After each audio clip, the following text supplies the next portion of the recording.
आपल्यासोबत काँग्रेसचे नेते जे काय सांगाल कशा पद्धतीने सध्या जे काही आहे विधान परिषदेच्या जागेचं हे केलं जात आहे उद्धव ठाकरेंचं नाव आहे काँग्रेस पक्षाची काय भूमिका? नाही, आमची भूमिका ते आहे. आमच्या पक्षाने त्यांना सांगितलेलं आहे की आपण कॅन्डिडेट व्हावं आणि तो त्यांचा प्रश्न आहे. पण 30 तारखेला हे चित्र स्पष्ट होईल. अजूनही भूमिका सांगितली का? म्हणजे काय बोलू नाही, अजून काही याचा रिप्लाय आला नाही. या पद्धतीने बच्चू कडू सध्या कुठंतरी शिंदे सेनेसोबत सामील होतील अशा चर्चा आहे. मात्र त्यासाठी त्यांना मंत्रिपद द्यावं अशा पद्धतीची सुद्धा मागणी कार्यकर्त्यांनी केली.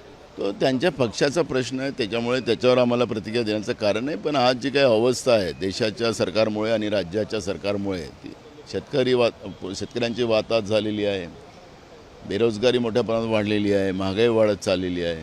त्यामुळे सर्वसामान्याचं जगणं मुश्किल झालेलं आहे.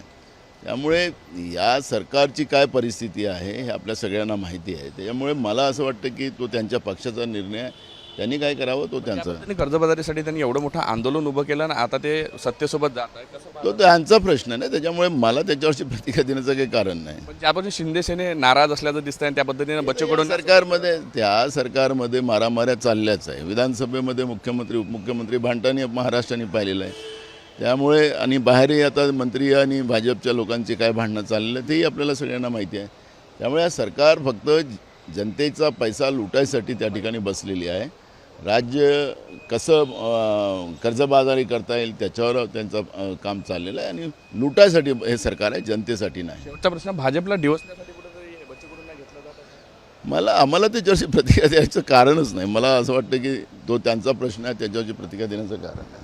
काँग्रेसचे नेते नाना पटोले यांनी सांगितलं आहे का तो त्यांच्या पक्षाचा प्रश्न आहे, त्यांना काय करावं ते ठरवतील. व्हिडिओ सौरभ बोले, पराग डोबळे, साम टीव्ही न्यूज, नागपूर.